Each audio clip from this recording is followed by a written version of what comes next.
Guten Tag, and welcome to episode number 189 of the TEW 2020 Challenge Run. This is going to be Friday Night SmackDown for week 4 of October, the go-home show for Cyber Sunday, which I'm really impressed with the feedback on, actually. I thought I was going to get, like, maybe 30 votes, and I was like, yeah, that's pretty sick. But I'm sitting at 66, I believe. So, that's cool. Yeah, last night we had the Raw Roulette special. Nothing special, just a Halloween episode of SmackDown. I don't even think I've done any special Halloween stipulations, because that's going to be for voting for Cyber Sunday. Without any further ado, though, let's jump straight into the show.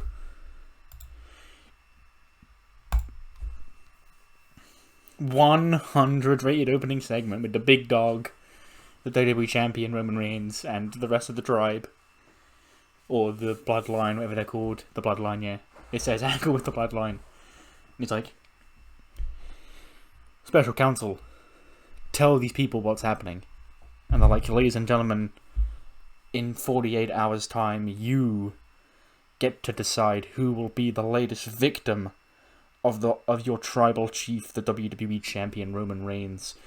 Will it be Cesaro, a man you've had the opportunity to try, you've been desperate to see break into that upper echelon here in WWE. You get your chance to finally have him step it in with Roman Reigns. Be on the island of relevancy for at least one night. Or will it be Damian Priest, a man who, quite frankly, has not really had a one-on-one opportunity to become a world champion here in WWE. And mark my words, Damian Priest will be a future world champion here in WWE.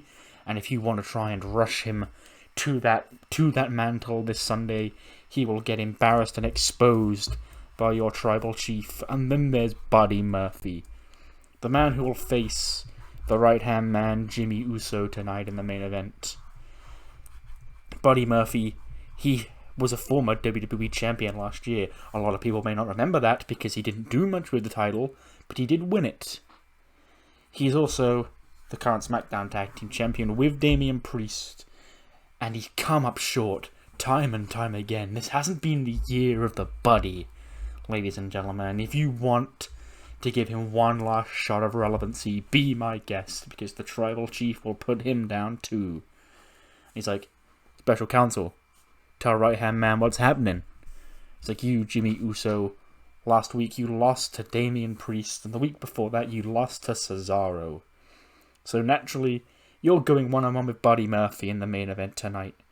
And we want you to put this one down for the family. Opening match is an 81. The one member of Bivens Enterprises that you can't vote in to wrestle Rey Mysterio at Cyber Sunday is Baron Corbin, so they're wrestling tonight right now. 619 to a flying splash in 10:50, and Rey defeats Baron Corbin in 10:50.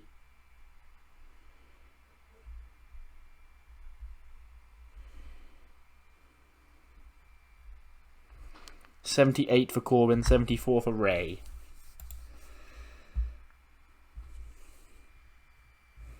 Next up, Bivens Enterprises just assault. Well, no, they don't even assault Rey. They're like, Bivens comes out. He's like, Rey, you may have got one up on Corbin here tonight. But make no bones about it. The real test comes to you this Sunday. And whether it's at the hands of Kevin Owens, whether it's at the hands of the phenomenal AJ Styles, or the Colossus, Omos, whoever the WWE Universe decides to put you in the ring with at Cyber Sunday, Rey, it doesn't change the outcome that you're done and that you're going to be put down by any of these super athletes on Sunday. And Rey's like, well, that's Sunday, Bivens, why don't we bring the fight right now? I was like, nothing would satisfy me more than beating your ass 48 hours before Cyber Sunday, but I don't want you to have that excuse, Mysterio, when any of these three men beat you at the pay-per-view. And then Bivens leaves with his crew. 82 backstage segment. Sasha's like, hello, do we have an update on the voting? And Pierce is like, well, yeah, but we're not going to reveal it till this Sunday, Sasha. She's like, God, I hope it's not you. You're pathetic. You've got an agenda against me. And he's like, I'm just doing my job. What do you want anyway? It's like, well, I feel like I need a warm-up match tonight. And if Johnny, that crooked Johnny Gargano, or even you, with your vendetta against me, is voted in as the referee, then what am I supposed to do, huh? I feel like I'm trapped. And Peter's like, you're talking a lot of crap. And you're right. I feel like Gargano does need to prove himself that he would be a biased official at Cyber Sunday. And so does Mickey. So here's what's going to happen. Candice is going to wrestle Kylie Ray. You're going to wrestle Tegan Nox. Mickie James will be the referee of your match. Johnny Gargano will be the referee of Candice's match. And we'll see if the officiating is up to par, to my standards. And Sasha's like, well, I know Mickey's going to be great because we're the best, but maybe when Johnny can't help but help his loser wife, maybe you'll realise you made a mistake making him an option. Riddle's just chilling on his bongos backstage. When he is approached by the Rock and Roll Express, he's like, hey dudes, you know a lot about rock and roll. Hell, rock and roll's in your name, bro. And once I'm playing against Elias this Sunday, and I might have a guitar on the pole, or it might be my bongos, bro. Bongos aren't quite so rock and roll, but Elias's guitar is very rock and roll, bro. And I need you to know and help me. If the guitar gets voided up on that pole, bro, how do I rock and roll with it? And I'm like, well, you gotta rock from the soul, Riddle. You've gotta prove, you've gotta really fight from underneath. We did our whole careers for 40 odd years. We've been fighting as the underdogs. Nobody expects, especially now at our age, we're not gonna give up, and neither should you, Riddle. It's like, hey, thanks, bros. I'll take that lesson with me. So just a nice pep talk from the Rock and Roll Express to Riddle, because I didn't have anything free with any of them to do on the show this week. 73, Dijakovic and Ivar have a match, a precursor to Dijak's match with Eric at the pay-per-view. And obviously it ends in a DQ when Eric runs out and beats up Dijakovic. And then the evil Vikings continue their assault on Dijakovic when the rest of who I've mentally dubbed SmackDown's Midcard Mafia, being Mansoor, Dio Madden, run out to save Dijakovic. Mason T-Bar finally coming together in this world too. I by complete accident. We then get a quick segment of Gargano and Candice in Gorilla. And Gargano's gassing. I was like, look, Candice, I love you, babe, and I trust that. I know how good you are in that ring, but I don't want to be the asterisk next to your championship victory.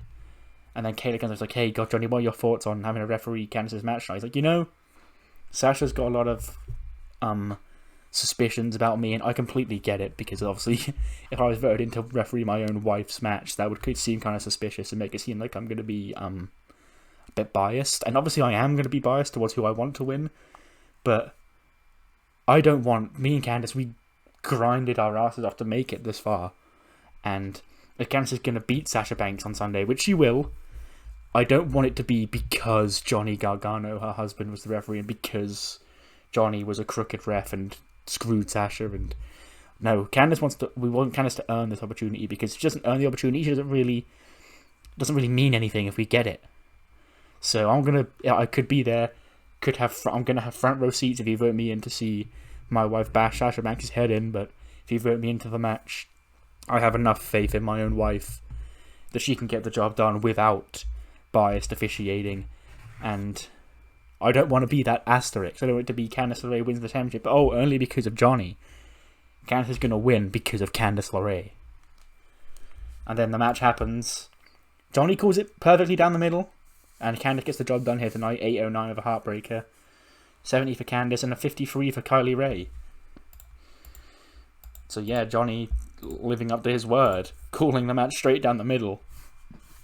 On the complete opposite end of the spectrum, Sasha is in the boss little base of operations. She's like, Mickey, look, we got you in this poll. We need you to win it, because not that I'm scared of Candice. I can beat Candice. She's a loser. I just don't want to give Pierce the satisfaction of screwing me. I don't want to give Johnny the satisfaction of screwing me. And you can keep the championship where it belongs, no matter what, Mickey. And that's why I trust you to do the right thing. if I'm ever in trouble, you know what to do. Not that I'm going to be in trouble against Tegan Nox or Candice LeRae. I could beat both of them with my eyes closed, but it's nice to have backup. That's why you're here after all, right? And Mickey's like, yes, ma'am. 75 rated match.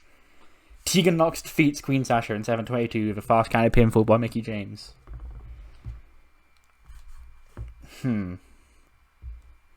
86 for Sasha, 59 for Tegan. Massive win for her. And Mickie screwed Sasha 2 days before the pay-per-view? Question mark. We then get, like the Bray Wyatt and Jeff Hardy one on Raw, a story recap told by the 3 different versions of Alexa Bliss. Multifarious Miss Bliss reads the story. She probably reads it on her swing as Spooky Bliss, and it goes over her whole career of Glitter Bliss, Goddess Bliss, Spooky Bliss, and how she was... We had the 4 horsewomen who were the poster girls for the revolution, but then there was Asuka and there was me. We were that B tier, and now Bianca Belair has taken all our opportunities. And there's no universe where Alexa Bliss is going to sit back and let that happen. Not Glitter Fairy Sparkling Bliss, not the Goddess, and certainly not Spooky Bliss. But whichever one gets voted in against Bianca at Cyber Sunday will get Alexa's position back on this roster and prove to Bianca that she's a rookie and a flash in the pan. We then get a quick segment of Randy Orton just chilling backstage because he's reminding everyone that he can be voted in to be facing Drew Gulak for the US title at Cyber Sunday. When Mark Andrews, Flash Morgan Webster, and Daniel Luna are on their way to the ring because Andrews is in the 3rd Showcase Fatal 4-Way. I think it's him, Dawkins, Big E, and Dio Madden is the match. And then just a quick stare down because it gets Subculture on screen of a big star. And he's technically rubbing shoulders with Randy because he's technically in exactly the same position as him at the pay-per-view. The Showcase match is a 77. Big E defeats Mark Andrews, Angelo Dawkins, and Dio Madden when he pins Dio with a big ending for a 77 in 11 minutes and 13.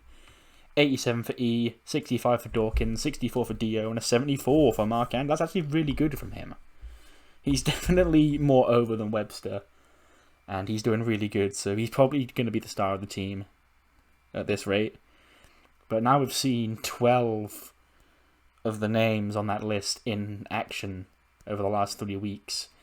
Anyone who's caught your attention as a potential challenger? I mean, yes, because you've already voted, most likely. And I feel like the person who's winning the US title poll is far enough ahead now where he probably won't get caught. But yeah, do vote if you haven't already because it will be closing on Sunday. Because Cyber Sunday goes up on Monday.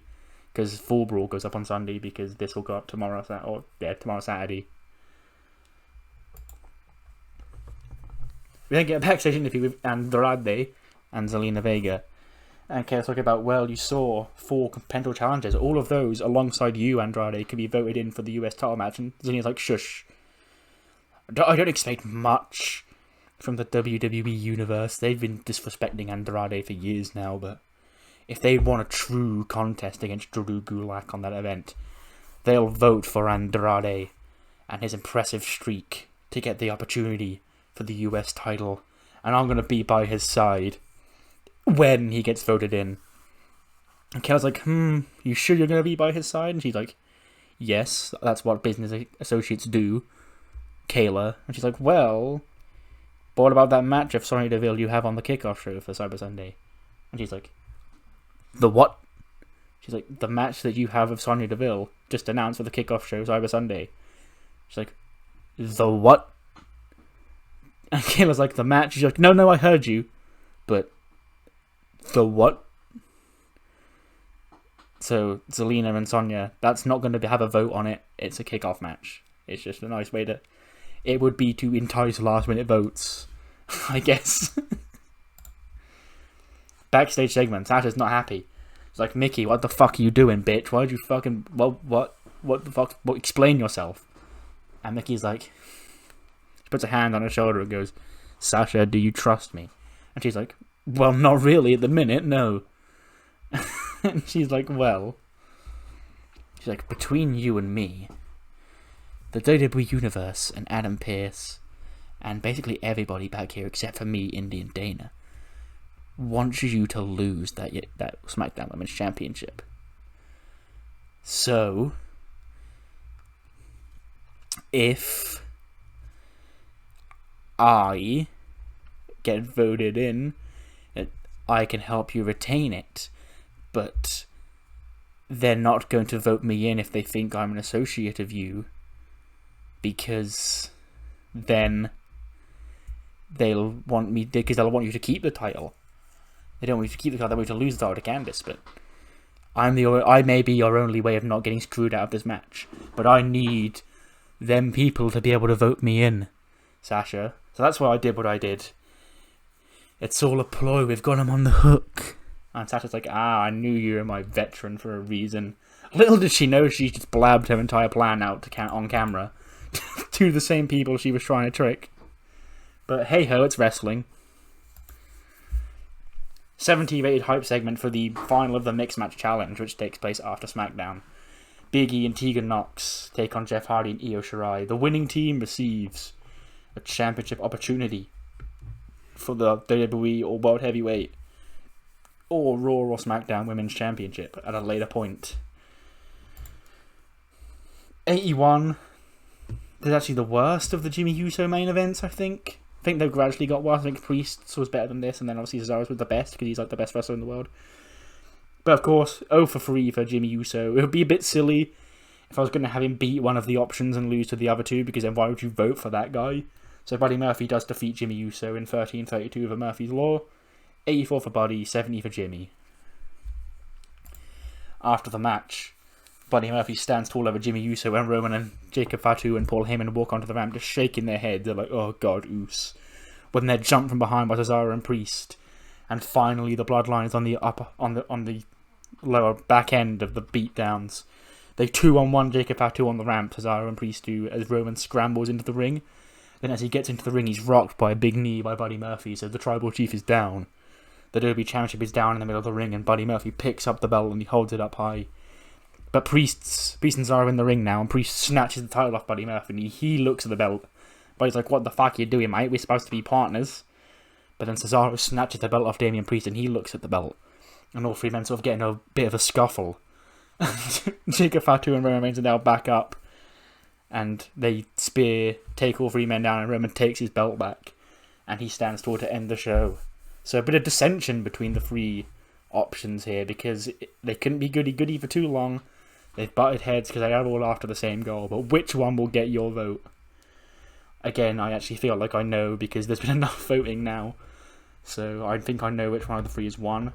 But hey, the suspense, am I right? 87, that's pretty fucking good. It probably won't even be as good as the Mixed Match Challenge, because that always bangs for some reason, which we're going to get to right now. SmackDown recap, final 10-minute SmackDown recap. Yeah, I'm going to go over what's going to happen to main event and Heat after the show, because the Mixed Match Challenge is ending tonight. We then get a quick promo of the story of Jeff Hardy and Io Shirai's alliance and their path to the final. Random throwaway.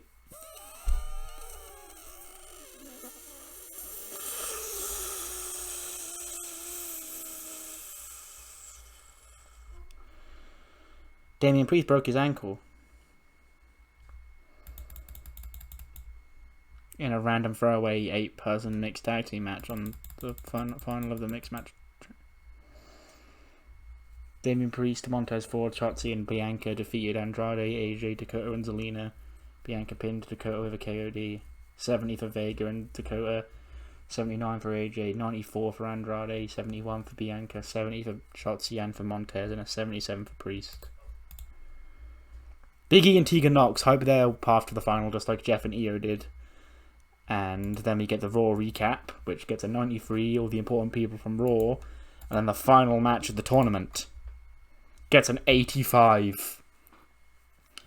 Big E and Tegan Nox are your Mixed Match Challenge champions. Big E pinched Jeff Hardy with the big ending in 14:26, earning Big E a shot at the WWE or World Heavyweight Championship in the future, and Tegan Nox a shot at the SmackDown or Raw Women's Championship. 59 for Tegan, 80 for Jeff, 90 for Io, and an 83 for Big E. Priest breaking his ankle was the most noteworthy part, even though the tournament is just finished. But yes, now that the Mixed Match Challenge is over, I'm gonna sort of make main event and Heat slightly more canon. Like, I'm gonna treat them like AW Dark and Elevation and basically stuff like that. Like, anyone who's not wrestling on the main show will probably have a match. Unless, I'm not gonna put like the top guys on it. But like, anyone who's not wrestling on Raw or SmackDown probably have a match either against a lower end guy or a local guy or an enhancement talent or a guy I borrowed from Dev. Just to like sort of just give them momentum and wins and shit. And keep them fairly warm for when I want to use them again. But yeah, that's the end of the Mixed Match Challenge. Big E and Tegan Nox are the champions. And Damian Priest broke his ankle, so we'll have to see what that means for the future of the SmackDown Tag Team titles again. I don't think he's going to be out for too long, though. It's not like a fucking major concussion or anything. But yeah, I'll see you next time for 190, I believe, which will be the Full Brawl pay-per-view with 2 War Games matches. See you then.